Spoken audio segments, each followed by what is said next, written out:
السلام عليكم احبائي، ان شاء الله هذا الفيديو يلقاكم كامل بخير وعلى خير. نغتنم الفرصه ونصلوا على الحبيب المصطفى، اللهم صل وسلم على سيدنا محمد وعلى اله واصحابه اجمعين. اليوم خياتي جيتكم بوصفه كنت وعدتكم نديرها لكم في الفيديو اللي مقبل على السر هذاك تاع اللي قلت لكم يفيد للسعله ولا قريب، واللي يحب يعني اللي عنده القلاع ولا وليده ولا بنته ولا يخرج كامل القلاع اللي في الصدر. ونصحوني به يعني وراتوا لي هذه الوصفه، وراتها لي بنت خالي ربي يحفظها، وقالت لي مجربه ومعتمده عليها شحال. وانا وليدي عنده هذا المشكل تاع يعني صدره والقلاع، يعني وصل لحاله انه حتى ينغم. وحبيت نشارككم هذه الوصفه وان شاء الله نستفادوا منها كامل اجمعين. كما قلت لكم وانا كي طلعت الجبل كنت يعني درت لكم كما قلت لكم فيديو، قطفت هذا الثمار اللي راح نحضر بها السر. هذا يسموه الشلمون، وباللغه العربيه يسموه الريحان، وهو مذكور في القران لفوائد تاعو الصحيه، وهو كمطهر للجهاز الهضمي، وثاني يعني يقي من الالتهابات القصبة الهوائية يعني تاع التنفس كان مرضى لا قريب وكامل. وكما قلت لكم ثاني هو فيه مادة قابضة، هو كي تكوني تاكلي فيه تحسي فمك يعني شويه هكا يحرش ولا يتشكم كما نقولوا حنا بالقبائليه. هذيك هو يجي بنين بزاف بصح تجي هذيك الماده اللي تحسي فمك شويه حرش، هي يسموها ماده قابضه. هي تحبس النزيف كي يكون عندك نزيف في الاستوما ولا في المصران ولا حتى في تاع البواسر، عافانا الله واياكم.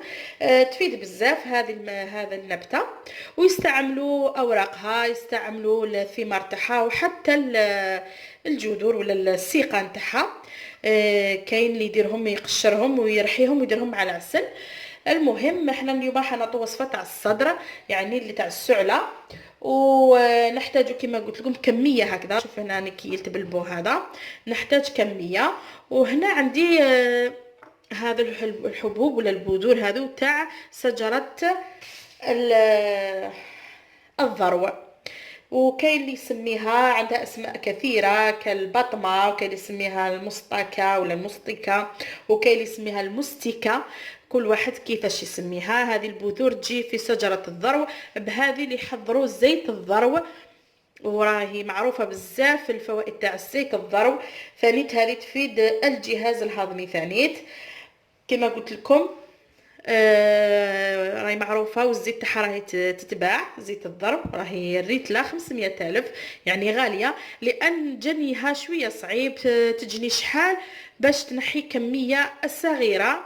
هذيك الحبوب كاين تكون حمراء، تكون قبل هكذايا خضراء ومن بعد تولي هكذا حمراء وتولي سوداء. هذا هو الموسم تاعها موسم الشتاء. ونحتاج ثاني لهذا الوصفه هنايا عندي اكليل الجبل. هذا هو اكليل الجبل حنايا يعني اجدادنا يقولوا له عفوا الحلحال. هذا هو الحلحال ولا بالقبيليه امزير، كل واحد يعني دير نوار موف. ونحتاج لهذا الثلاث مكونات اللي راح نغلوهم. ونحتاج ثاني شويه تاع القرنفل. القرنفل معروف جدا هو ماده مطهره، وثانيت يعني تقتل البكتيريا اللي في الفم واللي في الجهاز التنفسي كامل. نحتاج غير شويه. شوفوا المواد اللي فيه كامل مطهره. ونحتاج في الاخير هنايا نحتاج السكر. هذا السكر يسموه سكر القنديل. وهنا نروحوا للسكر. هذا السكر تقدري تستعملي السكر العادي، هذه الكميه حاولي تستعملي لها رطل سكر، وتقدري تستعملي هذا احسن. هذا هو السكر يعني البديل ويجي خير. هذا السكر القنديل، وكاين اللي يسميه السكر الفضي على جال هو عباره عن بلورات فضيه يعني يستخلص ينحوهم السكر يعني من قصب السكري. بصح هذا فيه ما فيش حريرات بزاف، وفيه منافع بزاف حتى للرضيع الطفل الرضيع، يعني مليح للصغار والكبار. وهنايا هم ليك المعلومات كامل عليه يعني شحال فيه دهون صفر، الكربوهيدرات كامل. المهم باش ما نطيلش عليكم، والفوائد تاعو هو قليل السعرات الحراريه، ويفيد بزاف الانفلونزا يعني لاغريب والانتفاخ، يكون الرضيع كرشو منفخه. وثانيت للبحه، يعني البيبي الصغير كيبكي بزاف تقدري تذوبي له حبه صغيره، يعني في النهار تعطي له ملعقتين، ما تزيديش، ما ديريش بزاف. والمغص الشديد معناتها الم البطن. كيما الذرو، بذور الذرو تفيد بزاف كي يكون سطر في الكرش، وهذا كيف كيف. يعني رانا جمعنا كامل المواد اللي تفيد يعني الانسان. وهنا عندنا حبه قارص، هذه نستعملوها في الاخير، وملعقتين تاع زيت الزيتون ثاني في الاخير. المهم نبداو في الوصفه تاعنا بدون اطاله، على بالي طولت عليكم، بصح حبيت نعرفكم على الفوائد تاع هذو النباتات وهذو المكونات. هنايا نروح نجيب كاسرونه نفرغ فيها هذوك الحبوب، والاحسن لو كان تدقيهم يعني مليح. ونزيد ندير هذه الكميه تاع الذرو، يعني درنا الريحان، حبوب الريحان مع الذرو. من بعد نديرهم يغلاو، ندير هكذا مقدار هكذا كميه تاع القرنفل معاهم، زيد شويه. وانا سقسيت يعني كان يقول لك تنحي لها الراس هذا تاعها، وكي سقسيت هذاك العشاب قال لي لا لا، الفائده كامله راهي في الراس هنايا. وهذا المناطق يعني بعض الاماكن يسموها المسمار، وحنا نسموه القرنفل. ندير لهم الماء ونديرهم يغلاو. نضيف هذه الكميات تاع الحلحال ولا كليل الجبل، وهنا نضيف لهم الماء، يعني تعمريها بالماء تخليهم يغلاو لمده 4 ساعات هكذاك حتى نحو يعني الماء. هنا ندير نفرغ لهم الماء، شوفوا ندير كميه تاع الماء.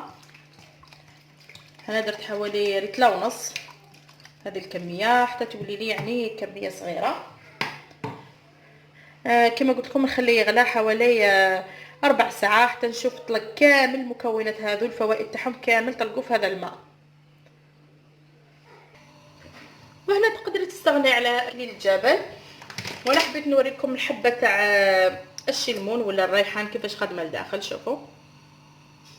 شوفوا هي عباره عن بذور يعني رقيقه هكذا صغيره، هاي لك، والبنه تاعها رائعه. هنا نخلو هذه المكونات يغلاو ومن بعد نكملوا الوصفه تاعنا. هنا هاوليك بعد ما غلا يعني نقصت الكميه يعني هكذايا. دوكا نروح نصفيه، شوفوا نروح نصفيه يعني ندي غير الماء هذا تاعو ونطيب السيرو هذايا، نكملوا نطيبوا السيرو كيف كيف. وهنا شوفوا هاوليك الخليط هذا قسمته الى نصفين، على قسمته على زوج. هنا ندير لكم جاتني كميه كبيره. وهنا السكر هذايا شوفوا عندي زوج شكاير اللي درت له كيسين، يعني زوج اكياس تاع السكر. الكيس الواحد فيه 100 غرام. هنايا هذه ندير له نفرغ فيه نطيبوه ونرجعوا على النار يغلى. اما هذه راح ندير الطريقه اللي وراوها لي بالسكر العادي، باش اللي ما عندوش هذا السكر يعني الفضي ولا كيفاش يقولوا له القندلي يستعمل هذايا، يستعمل عفوا ندير له طريقه تاع السكر العادي. نروح نحط هذايا على النار ونخليه يذوب ويعقد. هنا هاوليك درته على النار ونخليه حتى يذوب ويعقد. ومن جهه اخرى راح ندير السكر يطيب. هنا هاوليك هذا هو اللي كنا درنا له السكر قندلي هذاك ولا السكر الفضي. وهنايا نروح ندير، هنا وزنت حوالي رطل تاع السكر هكذايا، نبدا نحمس فيه. هذه هي الطريقه اللي ورات لي يعني بنت خالي، وهذه طريقه تجي صحيه اكثر اللي فيها السكر قندلي على جال ما يطلعش السكر يسحب السكر، ما فيش بزاف حريرات. وهنايا هذه تقدري تستعمليها للدراري يعني تقريبا كيف كيف. وكما قلت لك كي ما يكونش عندك هذا السكر تستعملي السكر العادي. وهنا هاي ليك شوفوا بعد ما يذوب السكر بالطريقه هذه. وهذاك راه يغلى حتى نشوف الكميه تاع يعني بدا يعقد، وانت عارفين بلي بدا يعقد يبدا يدير فقاعات بيضاء من الفوق. وهنايا هذا السكر هاوليك يذوب كامل مليح. من بعد نروح نمرق ولا نسقيه ولا ندير له الماء هذاك اللي خدمناه، يعني اللي تحصلنا عليه من هذوك، من يعني اللي تحصلنا عليه من الشلمون مع ولا الريحان مع بذور تاع الذرو. هكذا نحرك باش ما يتحرق ليش، ومن جهه حتى يذوبوا كامل السكر باش ما يعاودش يولي يولي يعني يبس، يقعد سائل هكذايا. دونك هذه الخطوه هو راهو سخون بصح بالعقل نديروا لنا هذاك بالعقل برك.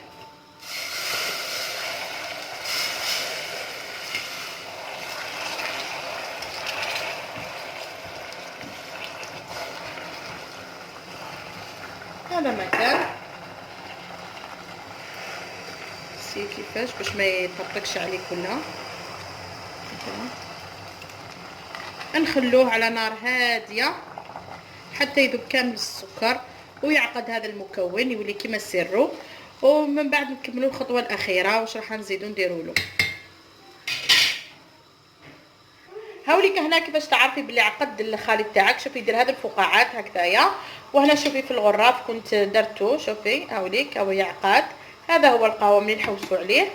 والان نروحوا نكملوا السر الاخر اللي خدمناه بالسكر العادي. نطفي عليه هنا هاوليك بعد ما قلت لكم نحينا على النار. شوفوا كيفاش راهو عاقد. دوكا واش من الخطوه هذه تعصري له حبه قارص داخل هذا المكون، ما بيد راهو يعني سخون ونحيتيه على النار. تعصري له حبه قارص. انا هنا راهي كميه صغيره درت نص حبه قارص. راكم تعرفوا قيمه، كما قلت لكم راكم تعرفوا قيمه ولا الفوائد تاع القارص. غني بفيتامين سي، يعني محارب لاغريب، اللي فيها فوائد تاع لاغريب، عفوا فوائد تقينا من لاغريب. الان دوكا راح نضيفوا زيت الزيتون. هنا راح نضيف له قس ملعقتين تاع زيت الزيتون. وللامانه يعني زيت الزيتون ثاني عندها فوائد. كنت راح ندير زيت الزيت يعني الزيتون يغلى معاهم، بصح قلت ليه الزيتون يجي مر، وهي الوصفه وراتها لي مولاتها قالت لي ديري لها زيت الزيتون كي تطفي عليه نديرو القارص وزيت الزيتون. وكما قلنا كنا درنا الذرو والقرنفل والريحان مع الاكليل الجبل. هكذا نخلطوا المكونات ونخلوها تبرد. اللي جا راهو زيت الذرو راهو فيها يعني الحبه هذيك، وزيت الزيتون لو كان غليناها معها تجي مره. هذا الخليط رانا كملناه نخلوه يبرد ومن بعد نعمروه في القاروره ونروحوا نكملوا اللي حضرناه بالسكر العادي.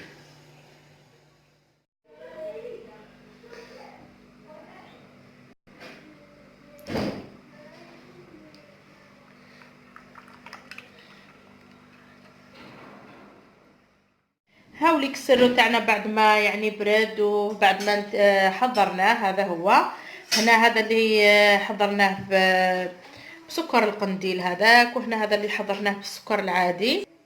كما قلت لكم يخرج صحي ويخرج هايل. نوريكم القوام تاعو. شوفوا هذا اللي حضرناه بالسكر العادي هاوليك، وتخرج واحد البنه فيها رائعه جدا، ولا يعني يجي بنين هايل ويجي واحد المذاق رائع. شوفوا كيما السر العادي. هذا هو صحي يعني بدون حتى مواد حافظه، يعني بدون حتى كيماويات ولا طبيعي 100%. هنايا هاوليك لازم تحتفظي به باللارات هذو تاع الزجاج احسن ما باش يكون صحي. وطريقه الاحتفاظ به تحتفظي به في الثلاجه.